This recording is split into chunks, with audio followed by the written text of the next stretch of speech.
आने वाले माह मुहर्रम के इंतजामात के ज़िमन में एक अजलास मुनक़िद हुआ। आइंदा माह मुहर्रमुल हराम के लिए किए जाने वाले इंतजामात से मुताल्लिक़ अजलास पीर को यहाँ मुनक़िद हुआ। वज़ीर दाखिला मोहम्मद महमूद अली और अक़लियती बहबूद के वज़ीर कुप्पला ईश्वर के साथ AIMIM के MLA और मुख्तलिफ़ सरकारी महकमों के दीगर अहदेदारों ने मीटिंग में शिरकत की। शहर के अवामी नुमाइंदों और मुस्लिम कम्यूनिटियों के मुख्तलिफ़ फ़िरक़ों से ताल्लुक़ रखने वाले मजहबी रहनुमाओं ने भी इजलास में शिरकत की। मीटिंग में हुकूमत के मशीर बराए अक़लियती उमूर AK खान, महकमे अक़लियती बहबूद के प्रिंसिपल सेक्रेटरी अहमद नदीम और दीगर अहदेदारों ने भी शिरकत की। बादशाह वज़ीर दाखिला मोहम्मद महमूद अली ने बात करते हुए मज़ीद तफ़सीलात से वाकिफ़ करवाया। क्या है वहाँ पे पुराने पुल पे एक छिल्ला था और छिल्ले के पास ये कोई शिया हज़ार घर में जो हलमा बिठाते थे।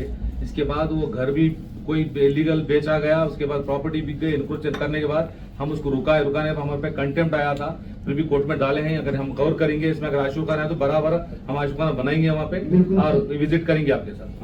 ठीक है, साहब एक अच्छा शेयर